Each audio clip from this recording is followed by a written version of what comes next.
Bueno, entonces, esta es la última clase de sistema nervioso que pienso darles, ¿verdad? Que es la del sistema nervioso autónomo. Entonces, el sistema nervioso autónomo se compone del sistema nervioso parasimpático y el sistema nervioso simpático. Para decirles de una vez, y se lo he dicho en algunos momentos que hemos tocado el tema del sistema nervioso autónomo, este sistema se llama así autónomo porque trabaja de manera independiente sin nuestra voluntad.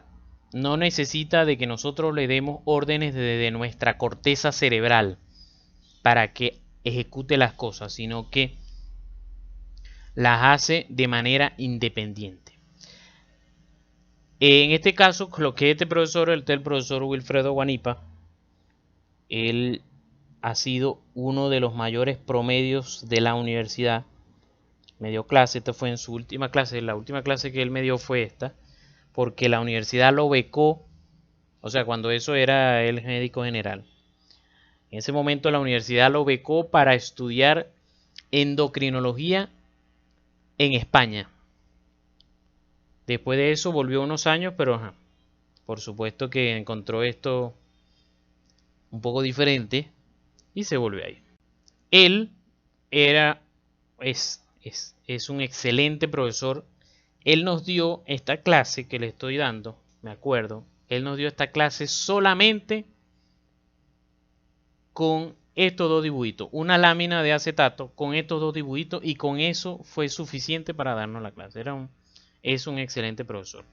El sistema simpático nos ayuda en estados de alerta, ¿verdad? A huir, en estados de emergencia, que necesitamos pensar rápido, correr, brincar, saltar. Entonces se activa el sistema nervioso simpático. Y como se dieron cuenta, ¿verdad? El sistema simpático tiene que ver con la adrenalina y de ahí es que viene lo que ustedes conocen en el algo popular que tuviste una descarga de adrenalina, ¿verdad? Es porque te activaste por algo que te sucedió. Es algo que sucede de manera automática, en este caso este señor, ¿verdad? Viene el toro corriendo y tú no vas a decir, bueno, debo activar al sistema nervioso simpático. Eso tú lo ves y eso es automático que tu cuerpo se activa. Y entonces tú sales corriendo, brincas cerca, brincas todo y tú dices, yo no sé cómo salté eso. Brincas la cerca, te cortas brincando la cerca, no te da dolor, todo eso lo hace la adrenalina. Casi que ni sangras en ese momento mientras estás con la adrenalina activado. Todo eso lo hace la adrenalina, lo hace el sistema nervioso simpático. El sistema nervioso parasimpático, por el contrario, él se encarga de ahorrar energía. Es decir, así como aquí hiciste un derroche de energía porque lo necesitabas, aquí el sistema parasimpático se encarga de ahorrar energía o de almacenarla. En este caso, te acabas de comer, ¿verdad?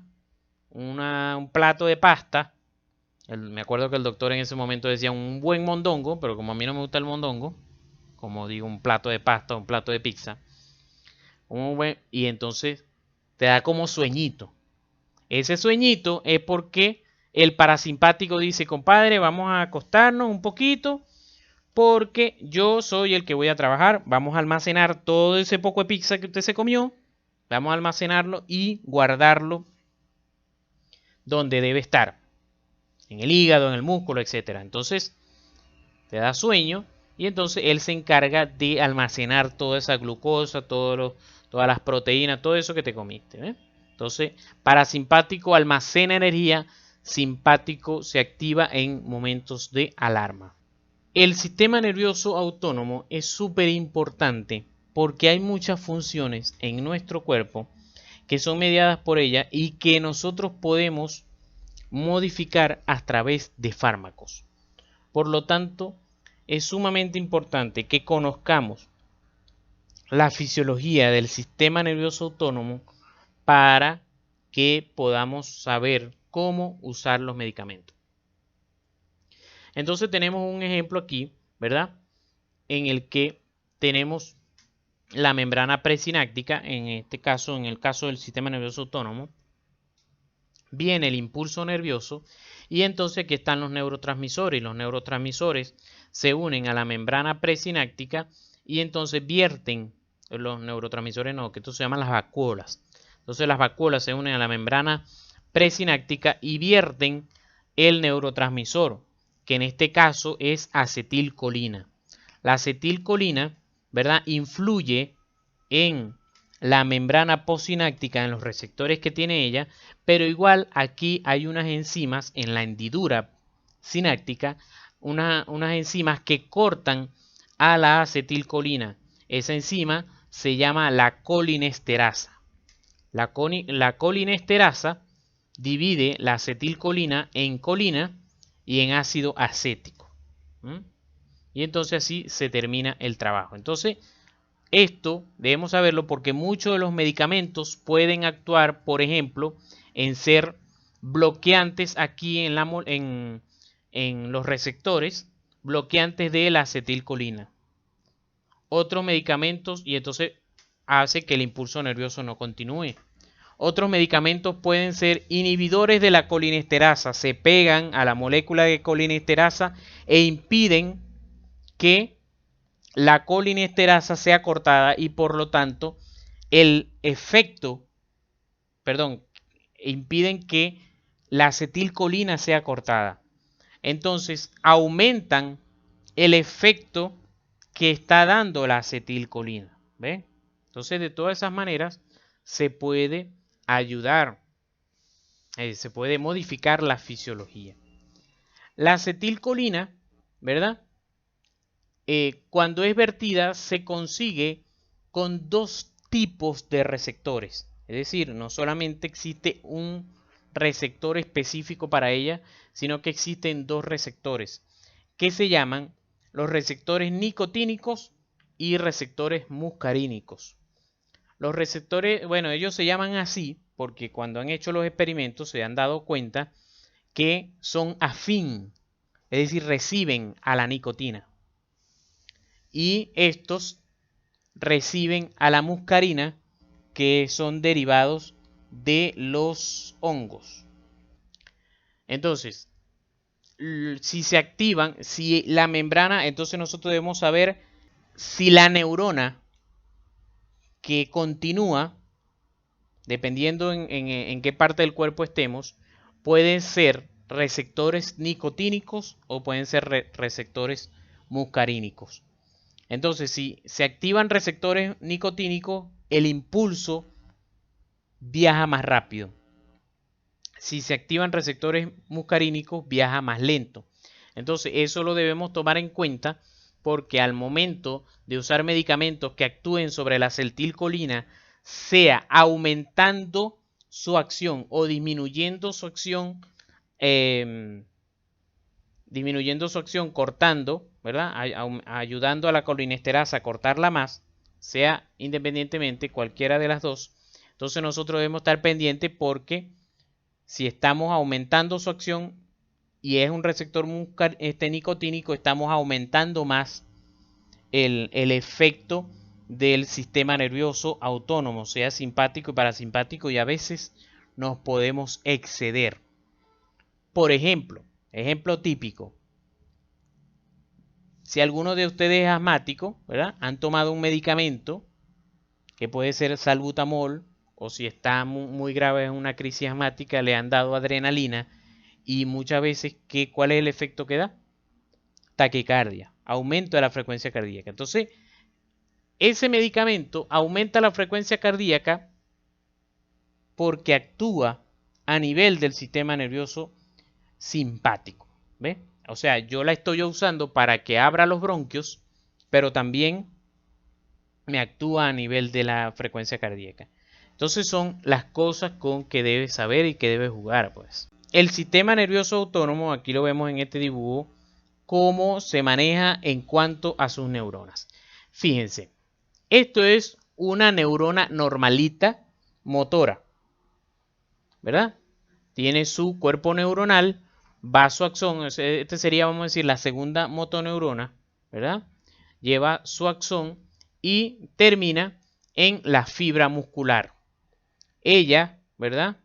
Secreta desde las vacuolas acetilcolina que se unen a receptores nicotínicos, que son receptores de excitación y excitan al músculo esquelético para que se contraiga. Y eso es lo que ocurre normalmente, lo que hemos visto hasta ahora, que ocurre con el sistema nervioso. Pero el sistema nervioso autónomo tiene algunos cambios en su estructura neuronal. Si se acuerdan, ¿verdad? Que vimos un pedacito del sistema nervioso autónomo que vimos cuando veíamos los pares craneales. ¿Se acuerdan que los pares craneales tenían algunos núcleos que son parasimpáticos? Y les dije que todo núcleo, pues, que salía con un nervio parasimpático, siempre hacía una escala en un ganglio. No era como los otros. Por ejemplo, el núcleo del facial sale directo hacia los músculos del facial, pero el núcleo parasimpático del facial, el salivatorio superior, siempre hace una escala en el ganglio ciliar, ¿verdad? En el ganglio ciliar, y de ahí sí se dirige a las glándulas submandibular y submaxilar. Fíjense que aquí está una neurona del sistema nervioso simpático y una del parasimpático. Vamos a decir que esta sería la segunda neurona de cada una, ¿verdad? En el caso del parasimpático, por ejemplo, lo que vimos, ¿verdad? Eran los núcleos. Entonces, la que está en el núcleo de cada par craneal. Esta, en cambio, esta está en las astas laterales de la médula espinal. Si buscan, las astas laterales de la médula espinal contienen neuronas simpáticas y son estas que están aquí. Esta primera, vamos a decir, esta segunda neurona, sea en el núcleo de los pares craneales o de la médula espinal lateral, salen, ¿verdad? Y cada una siempre hace sinapsis en un ganglio. Cada una hace sinapsis en un ganglio. Vamos a quedarnos aquí con el parasimpático. Por ejemplo, hacemos sinapsis en el ganglio ciliar y allí esta neurona se le llama neurona presináptica. Perdón, neurona preganglionar. Neurona preganglionar. Esta neurona preganglionar en el parasimpático secreta acetilcolina. Si ven, la acetilcolina es una M. Entonces, la neurona preganglionar secreta acetilcolina. La neurona, después de todo, hace sinapsis. Al hacer sinapsis, la acetilcolina activa la siguiente neurona. Entonces, la siguiente neurona se le llama, por supuesto, postsináptica, que sería como decir la tercera neurona, va y llega hasta los órganos en cuestión. Ella también secreta acetilcolina, ¿verdad? Acetilcolina.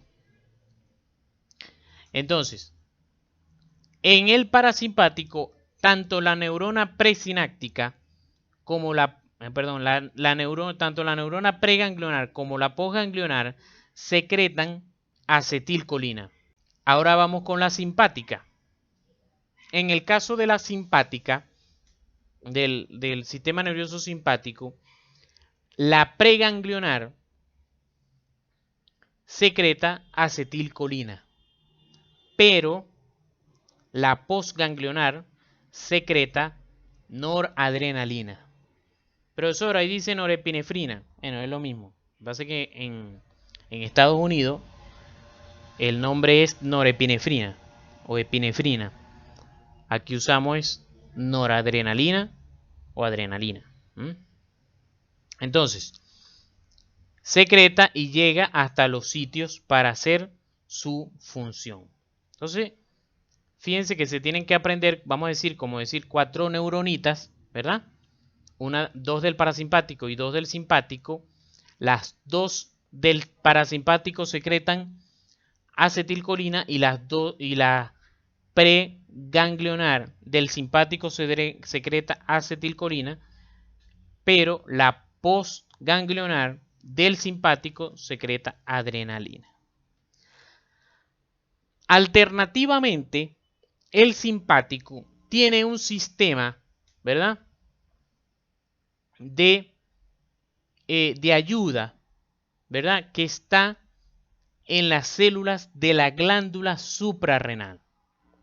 En la glándula suprarrenal ustedes van a ver en endocrino reproductor, en la siguiente unidad, ¿verdad?, van a ver que la glándula suprarrenal, la glándula que está encima del riñón, está dividido en corteza y médula.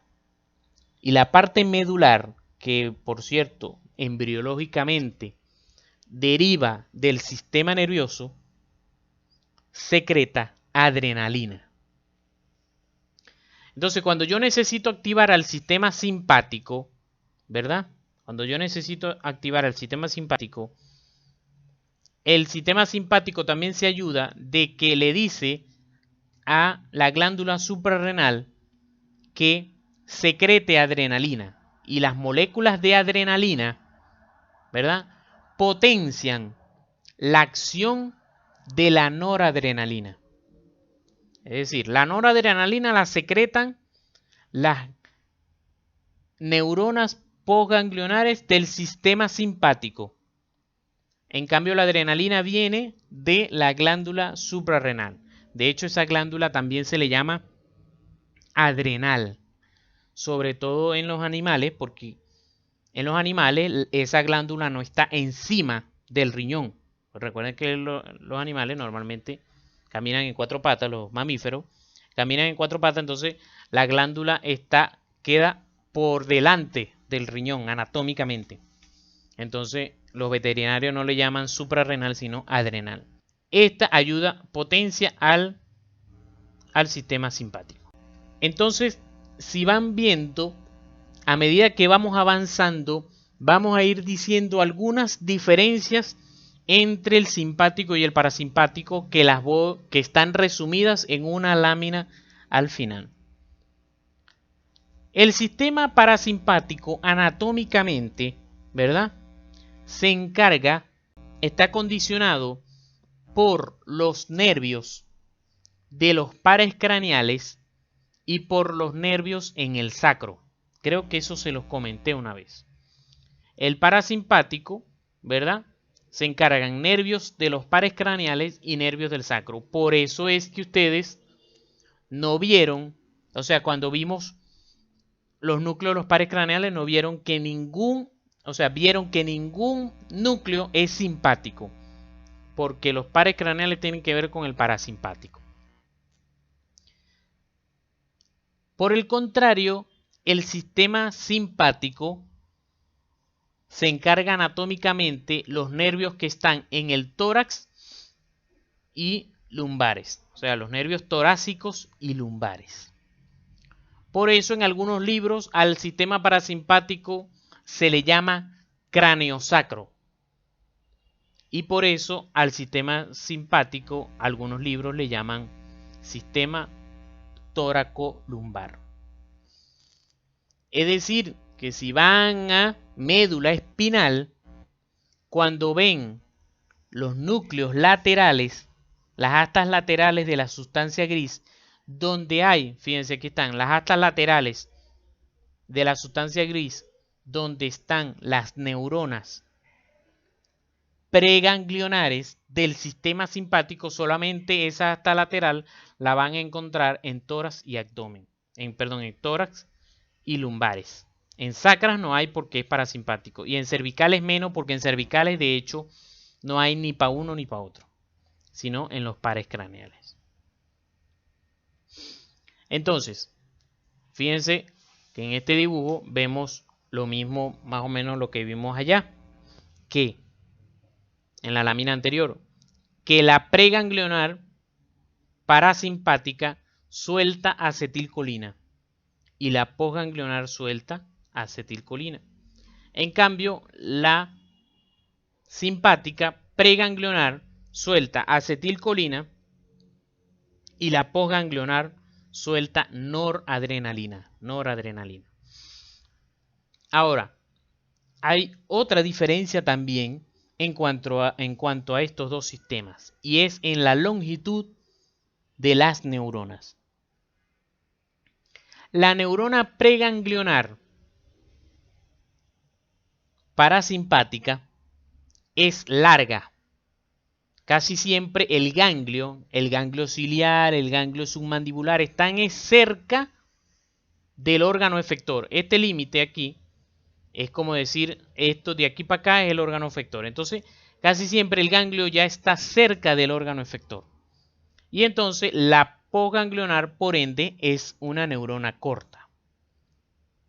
En el caso del simpático es al contrario. La preganglionar es corta porque sus ganglios están aquí paralelos, aquí cerquita, en esto que ven aquí, que se llama cadena ganglionar simpática. No sé si recuerdan, creo que eso también, eso se los comenté, cuando vieron, por ejemplo, diafragma, que vieron que tenía 3 agujeros por donde pasaba la aorta, la vena cava inferior, ¿se acuerdan? Y que también le decían que por uno de esos agujeros pasaba la cadena ganglionar simpática. Es esta señora que está aquí. Entonces, esta cadena ganglionar simpática contiene el ganglio del sistema simpático de cada uno de los nervios. Entonces, como está cerquita de la médula espinal, por supuesto que entonces la neurona preganglionar es cortica porque está aquí cerca de la médula espinal. En cambio, ya después que sale de aquí, tiene que echarse el polo hasta donde está el órgano efector. Por lo tanto, la neurona posganglionar simpática es larga. Entonces, fíjense lo que ocurre aquí, lo que ocurre normalmente. La neurona preganglionar sale en conjunto con la neurona, la motoneurona inferior. Salen las dos junticas. Esto obviamente que estamos hablando de médula espinal, torácica y lumbar. Las dos salen por la raíz anterior, ¿verdad? Que va a conformar el nervio. Se conforma el nervio, ¿verdad? Pero cuando llega aquí al ganglio, entonces ella se mete, hace la sinapsis en el ganglio y entonces por supuesto sale la posganglionar. Y entonces se une al nervio. Fíjense, por eso es que hay dos aquí. Por ejemplo, hay dos, porque entonces viene la preganglionar, se detiene un momentico, le dice a la neurona, espérense ahí un momentico que tengo que hacer algo. Entra al ganglio, hace sinapsis y sale por la otra ramita. Y después continúa con las otras ramas, con las otras neuronas motoras, ¿no? Entonces, ahí van viendo, ¿verdad? Lo que son las diferencias. Entonces, ¿verdad? Aquí vemos un poquito al señor hipotálamo, que lo estamos dejando para endocrino, ¿verdad? El hipotálamo, que normalmente a la hipófisis es la que normalmente se le llama la reina del sistema neuroendocrino, del sistema endocrino, porque ella comanda todas las hormonas. Pero entonces este es como el rey, porque él comanda a la hipófisis y la hipófisis a su vez a todas las hormonas. Tampoco es un comentario machista, ¿no? Sino que bueno, así es que me acuerdo yo. Entonces el hipotálamo comanda tanto el sistema endocrino como al sistema nervioso autónomo. Esto por supuesto hay una retroalimentación, es decir, el sistema nervioso autónomo también le va diciendo al hipotálamo si se están ejecutando las cosas. Es como decíamos con los músculos. Si el cerebro le dice al músculo que se contraiga, también hay una información desde el músculo hacia el cerebro diciéndolo si se contrajo o no se contrajo, para él poder seguir ejecutando las acciones. Entonces, ¿verdad? Aquí tenemos del SNEL, ¿verdad? Todo cómo está conformado el sistema nervioso simpático y parasimpático. Si se dan cuenta, el sistema nervioso parasimpático es el azul, que viene de los pares craneales, ¿verdad? Va al ojo, a la glándula lagrimal, salival, todo eso. Y fíjense que entonces la preganglionar es larga y la postganglionar es corta, que la tienen en líneas discontinuas. Igual sucede en el sacro, que es el parasimpático. Preganglionar larga y postganglionar corta, que están ahí ya cerquita de los órganos efectores.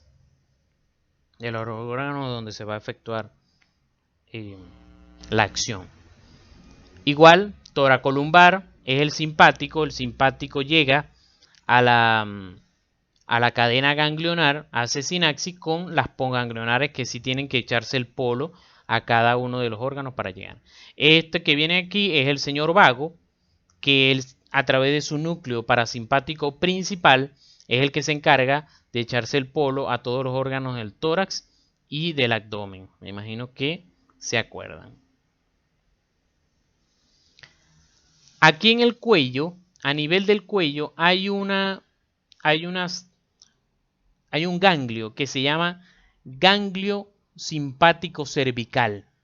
Y él se encarga de llegar a los órganos de la cabeza que necesitan ejecutar cosas simpáticas.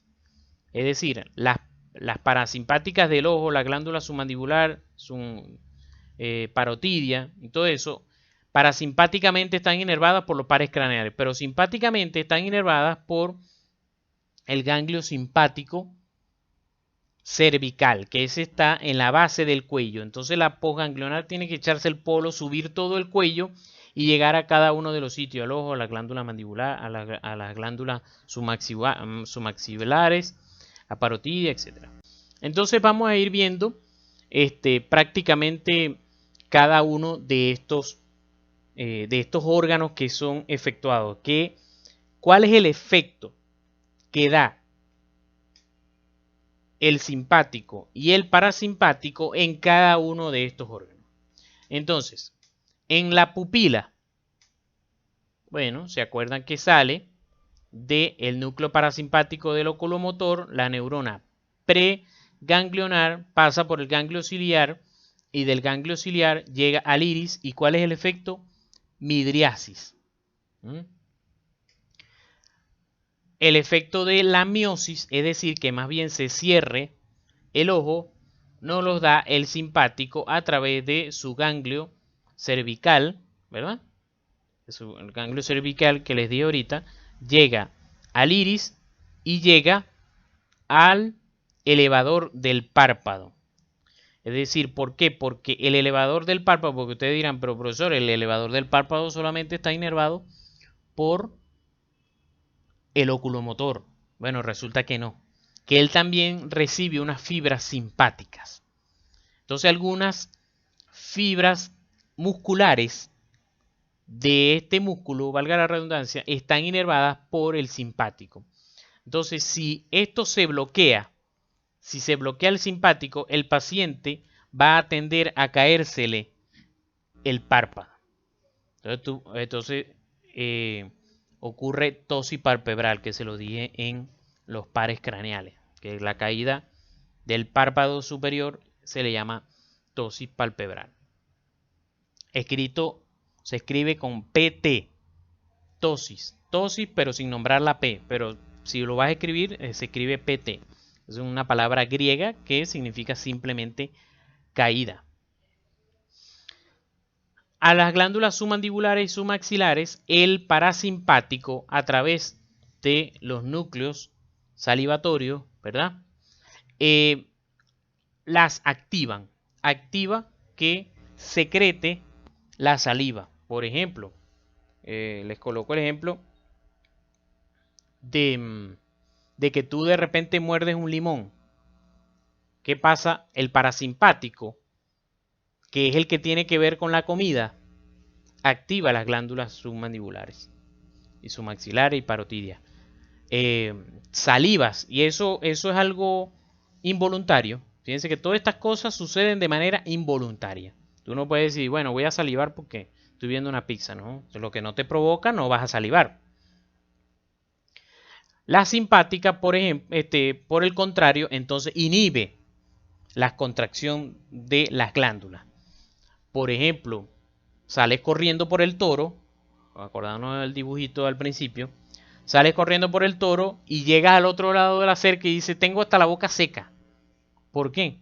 Porque se inhibió las glándulas salivales a través del simpático, porque no necesito estar salivando en ese momento. No necesito guardar comida, nada. Yo lo que necesito es salir corriendo del toro. ¿Eh? El sistema digestivo, ¿verdad? Tiene dos funciones principales. Una es tener glándulas a través del tubo digestivo. O sea, imagínense que esto es todo el tubo digestivo, desde la boca, ¿verdad? Hasta el ano. A través de todo el tubo digestivo hay glándulas. Una, por ejemplo, es las glándulas salivales que están en la boca, empezando. Entonces, una de las funciones del tubo digestivo es secretar sustancias que me ayuden a cortar los alimentos, a que el alimento sea cortado. Y la otra función, obviamente, del tubo digestivo es que ese alimento avance. Entonces, el sistema parasimpático siempre se va a encargar de estas dos cosas. Para yo no hacer las palabras más largas, entonces se las voy a cortar en. Siempre el sistema parasimpático se va a encargar de aumentar el peristaltismo. El peristaltismo es aumentar que corra el, el alimento. Y aumentar la secreción glandular. Entonces fíjense cómo aquí el parasimpático aumenta la secreción glandular. Ya que tengo este dibujito, entonces les voy a explicar otra cosita que voy a necesitar más adelante. Es, a través del tubo digestivo hay sitios donde yo necesito que la comida espere un rato. Porque va a ser licuada, por ejemplo, en el estómago. Ustedes comen todo su poco de pizza y eso no cae en el intestino de una vez. Cae en el estómago y en el estómago se detiene ahí un rato para que se licúe, para que se una con todas las secreciones que tiene el estómago para cortarlas. Es decir, eso se llama para digerirlas. ¿Qué hace que eso se mantenga ahí en el estómago? Unas alcabalas, la llamo yo, unas alcabalas que se llaman esfínter. Entonces, estos esfínteres están compuestos por músculo circular. Está compuesto por músculo circular. En cambio aquí hay más que todo lo que se llama músculo longitudinal en el tubo digestivo. Entonces, por supuesto que este músculo circular siempre está contraído, se mantiene contraído todo el tiempo. En cambio, esto se mantiene relajado. Para que la comida avance, la comidita pueda avanzar, ¿qué va a suceder? Va a suceder lo contrario. Se contraen estos músculos y el esfínter se relaja, se abre para poder pasar. Igual sucede con el esfínter anal, o sea, en el ano es un esfínter. Cuando tú necesitas evacuar, se contrae el músculo que está en el recto y se relaja el músculo anal, el músculo esfínter anal, el músculo circular, y entonces pasa. ¿Qué sucede? Que cuando entonces se activa, como les dije, se activa el parasimpático, se activa la motilidad intestinal o peristaltismo y se inhibe, y se activa también las glándulas con sus secreciones. Para que este peristaltismo ocurra, necesito que se activen los músculos longitudinales, se contraigan los músculos longitudinales que ayudan a avanzar la comida y a la vez el parasimpático relaja los esfínteres. Entonces es cuando te dicen, chacho, deja de estar corriendo después de comer. Pues si tú te pones a correr después de comer, se activa el simpático y este sistema se paraliza. Entonces por eso es que a veces te dan malas digestiones si te pones a hacer deporte acabando de comer. Porque entonces todo esto, el parasimpático dice, ya va, o trabajo o trabaja el simpático. Porque obviamente cuando hace deporte se activa un poquito el simpático. Entonces, ¿qué otras cosas también hace el parasimpático? Activa igual la glándula parotidia y más bien el simpático la inhibe. ¿eh? El parasimpático activa la glándula lagrimal y el simpático la inhibe. A menos que el cacho te agarre y bueno, ¿qué va? A llorar para el valle. ¿Qué pasa con el corazón? El corazón está inervado por los ganglios cervicales y torácicos simpáticos, ¿verdad? Que llegan exactamente al nodo sinusal. Igualmente, el nervio dorsal, el núcleo dorsal del vago, el vago llega al nodo sinusal y también le dice, y también actúa en el nodo sinusal. Yo les dije, ¿verdad?, que el corazón trabaja independiente del cerebro. El cerebro no le tiene que estar diciendo al corazón que contráete, relájate, sístole, diástole. No. Él lo hace de manera automática a través de su sistema de conducción que vimos en cardio. Pero el cerebro sí le puede decir al corazón, mira, aumenta la frecuencia cardíaca o disminúyela. Si se activa el parasimpático, disminuye la frecuencia cardíaca. Si se activa el simpático, no está corriendo el toro, aumenta la frecuencia cardíaca. Igual sucede con los pulmones. El simpático abre los bronquios. Eso se llama broncodilatación.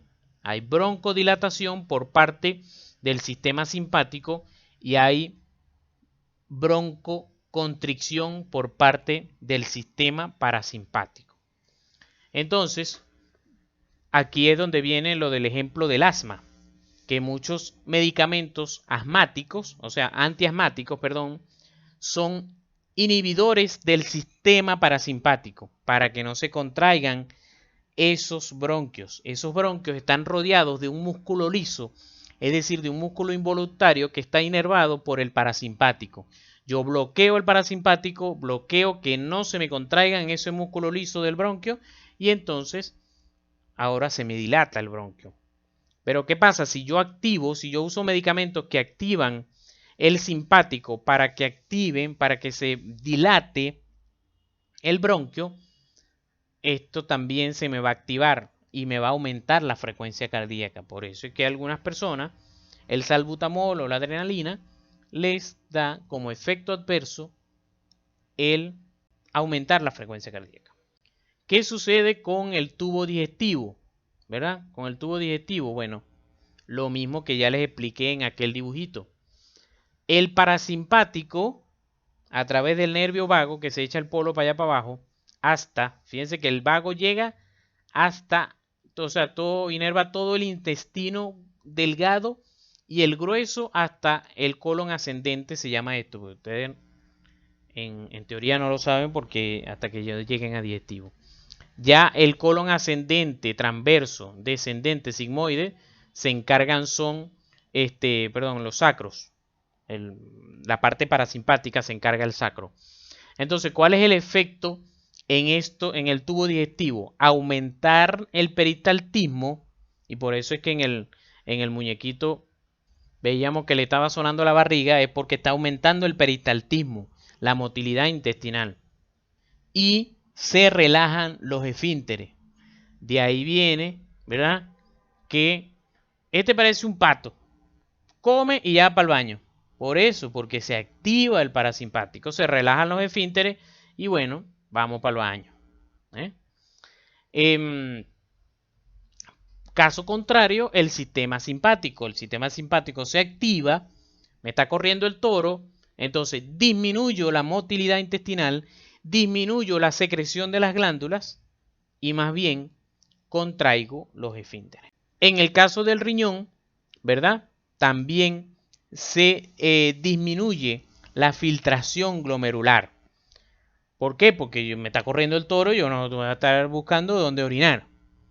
Entonces, se disminuye la filtración glomerular aquí por el simpático y más bien el parasimpático aumenta la filtración glomerular. Por otro lado, en la glándula suprarrenal,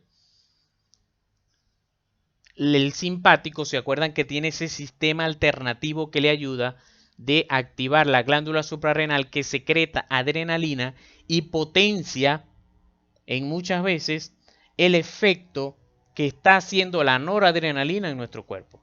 En el recto y en la vejiga ocurren cosas similares entre el parasimpático y el simpático. Así como les dije que en el tubo digestivo existían músculos longitudinales y músculos esfinterianos que son como transversos, ¿verdad? Y que los músculos longitudinales con el parasimpático, los músculos longitudinales se activaban, se contraían para avanzar la comida y el esfínter se relaja. Bueno, el simpático, aquí en la vejiga sucede lo mismo. La vejiga está rodeada por un músculo llamado detrusor, porque es el que vacía a la vejiga. Entonces, cuando se activa el parasimpático, al detrusor se le contrae y al esfínter se le relaja para que salga la orina. En cambio, cuando se activa el simpático, es lo contrario. Se inhibe al detrusor y se contrae el esfínter, porque me está persiguiendo el toro, yo no tengo que estar porque yendo al baño en este momento. En cuanto a la parte sexual, es la que seguramente les va a quedar en la mente. Eso lo vamos a ver en reproductor, pero bueno, aquí van a ver un poquito de eso. Lo que es la erección del pene y del clítoris durante la excitación sexual está mediada por el parasimpático. El parasimpático se encarga de vasodilatar las venas del pene y del clítoris para que aumenten de tamaño. Igual es el que da también las secreciones vaginales y todo eso. Eso se encarga el parasimpático por un sistema que lo veremos en endocrino reproductor. El simpático, por el contrario, se encarga después de la parte orgásmica, de hacer las contracciones de las vesículas seminales para que ocurra la eyaculación, ¿verdad? Y también en la mujer las contracciones uterinas que da en el orgasmo. Entonces, no se les olvide, eso es fija pregunta. ¿Quién se encarga de la erección? El parasimpático. ¿Quién se encarga de la eyaculación? El simpático. Igualmente en las arterias. En las arterias se acuerdan que tienen una capa muscular. Esa capa muscular no es que nosotros damos la orden a esos músculos para que se contraigan, no. El sistema nervioso autónomo es que comanda ese músculo de las arterias. Entonces, cuando el simpático se activa, se contraen las arterias. Hay vasoconstricción. En cambio, cuando se activa el parasimpático, hay vasodilatación. ¿Cómo se van a acordar de eso? Bueno, sale corriendo, te estás persiguiendo el toro, cuando llegas al otro lado te dicen, chacho, estás pálido. Porque hay vasoconstricción. En cambio, el parasimpático también se puede activar cuando estás enamorado y llega la persona que te gusta ¿Qué sucede? ¿Qué te sucede? Te da como mariposas en el estómago. Eso lo da el plexo celíaco cuando el vago viene bajando, pues, y pasa el diafragma y llega al epigastrio, llega al principio del abdomen, allí hay un plexo celíaco. Ese plexo celíaco se activa y por eso tú sientes mariposas en el estómago. Es lo que normalmente sucede. ¿Y qué sucede con tu cara? Se enrojece, te sonrojas, porque hay vasodilatación. Entonces no se te olvida. Te persigue el toro, simpático, vasoconstricción. Vasodilatación, sí, estás enamorado y te sonrojas. Todo esto, ¿verdad? Aquí ya ahora sí entienden, fíjense, todo lo que hace el parasimpático que está en azul y el simpático que está en rojo. Aquí, este es del néter, está, vamos a decir, dividido, pues sí colocaron dos dibujos diferentes, este del simpático y este del parasimpático. Fíjense cómo se encarga los pares craneales de el parasimpático y los nervios sacros. Más adelante, yo sinceramente, no sé cómo se lo darán en clase, pero por lo menos cuando yo vi este sistema, yo casi no vi los receptores específicos de cada sistema. Y sinceramente creo que no me lo hubiera aprendido. Me los vine a aprender fue en fármaco. Cuando en fármaco me dieron medicamentos que tienen que ver con el sistema nervioso autónomo, que son muchos, son más de lo que ustedes creen, porque ustedes pensarán en este momento que ustedes usarán más medicamentos para el sistema nervioso central y periférico que para el sistema nervioso autónomo. Bueno, resulta que es casi lo mismo. Porque para el sistema nervioso central y periférico, bueno, ustedes usan analgésicos. Van a usar analgésicos, pero un médico general pocas veces usa para el sistema nervioso central como en alteraciones psiquiátricas, neurológicas, esas cosas siempre se dejan al especialista. Pero para el sistema nervioso autónomo, como les dije, en el caso de las crisis de asma, la maneja un médico general, tiene que saber de esto. Entonces, hay receptores, hay medicamentos que actúan a nivel de receptores alfa y a nivel de receptores beta. O sea, ¿qué es eso? Que el receptor muscarínico o nicotínico, ¿verdad? Que recibe a la acetilcolina o a la noradrenalina, sea alfa o beta. Si se activan los alfa, entonces va a haber diferentes acciones en diferentes órganos, ¿verdad?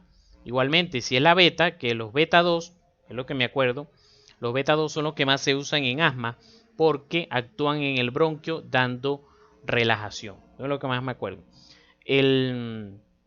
Pero como les digo, estos receptores los ven mucho más en fármaco. Como tal, yo cuando doy Morfo 3, lo doy así por encimita y bueno, en fármaco, porque igual por más que se los dé específicamente, estoy seguro que se les va a olvidar de aquí a fármaco. Receptores dopaminérgicos, de dopamina. Entonces, bueno, el Botox, ¿verdad? El Botox es un inhibidor de la acetilcolina.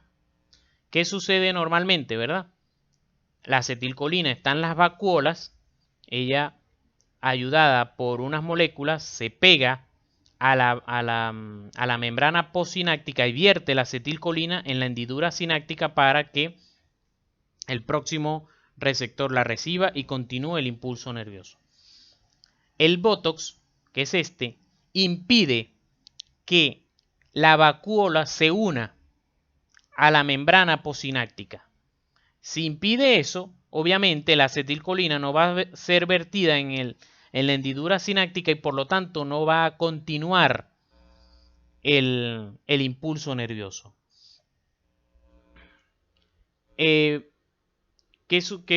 ¿Para qué se usa el Botox? ¿Para qué se usa el Botox? Para, bueno, o sea, para decirle primero la fisiología. ¿Qué sucede, por ejemplo, en la cara, con las arrugas en la cara? Y eso viene mediado por músculo, el músculo facial se contrae. y entonces te da las arrugas en la cara. Y eso viene mediado por acetilcolina y como saben, el facial tiene inervación que es involuntaria también. Tú puedes contraer los músculos sin tú darte cuenta. Entonces el Botox inhibe la contracción muscular y por lo tanto tú entonces se te alisa un poco la cara y no se te ven tantas las arrugas. Además que tiene otros usos, vamos a decir, un poco más terapéuticos en cuanto a pacientes que tienen parálisis. En este momento se me olvidó. Contracciones musculares. En este momento se me olvidó. Por ejemplo, los pacientes con parálisis cerebral infantil, ellos, algunos de sus músculos, por algunas lesiones a nivel de la motoneurona superior, por la parálisis cerebral infantil, hay contracciones involuntarias de sus músculos. Se inyectan, se infiltra el Botox y entonces a través de este mecanismo se inhibe la contracción. Ahora, ¿alguien sabe de dónde viene el Botox? Hay una bacteria que se llama Clostridium. Una bacteria que se llama Clostridium botulinicum. Esa bacteria produce toxinas que dan contracciones, que da relajación involuntaria en nuestro cuerpo cuando hay una infección por esa bacteria. Entonces, se tomó esas moléculas, se reguló a cierta dosis de tal manera que se use como un medicamento. Por eso es que, en verdad, la molécula se llama toxina botulínica, porque viene del Clostridium botulinum. Es la,